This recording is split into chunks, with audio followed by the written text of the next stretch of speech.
प्रार्थुया आमच्या गोंयांत आनी भारत देशांत जायत्यो केसी वाडलेल्यो आसा. कोरोना वायरस वाडत आसा, जायतीं मरणां जातात. तर आयज खेरीत भाशेन मागुया सगल्या ज्या कोणाक वायरस जाल्लो आसा, जे कोण ताची सेवा चाकरी करतात तांकां उर्बा आनी बळ ताची सेवा चाकरी करूं. जायते आमचे लागीं घोडे इंडियेच्या भारत देशा लागीं घडोना म्हूण जायत्यांनी आपलो आदार सहकार दिल्लो आसा. ह्या उदार मनाच्या काळजाच्या मनशां खातीर आनी देशा खातीर ताणें आमकां आदार केल्ल्या खातीर ताचे उपकार आठोवया आनी असलेंच उदारपण हेरांनूय दाखोवंक आनी मनशाच्या ह्या असल्या आकांताच्या वेळार ताची सेवा चाकरी करूंक उदारपणान फुडें सरूंक आमी मागुया. कितलो बोबाड जाल्लो आसा, कितले ओद्रूस आमच्या भारतान आयिल्ले आसा, कितले तरेचे संकोश्ट आयिल्ले आसा, पूण असल्या वेळार जायते बरे मनाचे मनीस उदार काळजाचे मनीस फुडें सरून आमच्या आदाराक आनी गोरसांक पावल्या.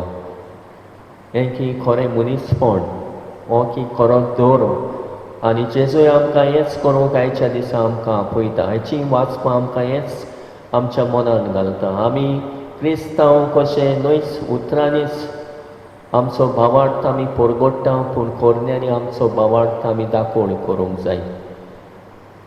तुमच्या बऱ्या खोर्न्या वरवीं तुमी खरे क्रिस्तांव म्हूण गोवाय दितात. तर असलें आमचें जिवीत जावंक जाय. गरजेक सांपडलेल्यांक पावूंक, एकामेकाचो मोग करूंक, एकामेकाच्या आदाराक आमी पावूंक. देखून आयचें दुसरें वाचप म्हणटा, तुमी म्हजेर विस्वास दवरलात तशेंच तुमी म्हज्यो आज्ञा सांबाळात. तशेंच जेजू म्हणटा, तुमी म्हाका चिटकून रावात. म्हाका चिटकून रावल्या शिवाय तुमच्यान फळां दिवंक जावचें ना.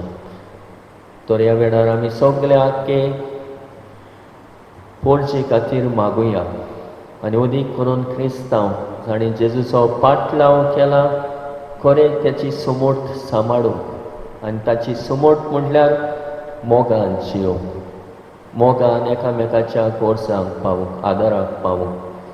न्हय आमी म्हाका कित्याक पडलां, कितें घडटा तितलें अशें म्हणून उगी रावूंक न्हय, पूण आमचो सहकार, आमचो तेंको दिवंक, आमी तातूंत मिसळ जावंक आनी खरें जिविताचे चाली आनी वागणुकेंतल्यान आमी गोवाय दिवंक. आनी तेन्नाच की आमच्यान म्हणूं येता, खरी आमी जेजूची पाटलादारां आनी जेजूक सांगाताक घेवन ताका चिटकून रावून ह्या सगल्या आल उपद्र्यांनी जेजूक गोवाय दिवया.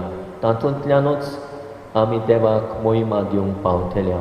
अशें आयचो संक्षेप ह्या आयच्या वाचपांतलो आमकां उगडास करता. म्हजें शीस तुमी जावचें ही म्हज्या बापाची मोहिमा. हो विशय आमी तर देवाक मोहिमा दितल्या आमच्या बऱ्या खोर्न्या वरवीं, बऱ्या जिविता वरवीं, बऱ्या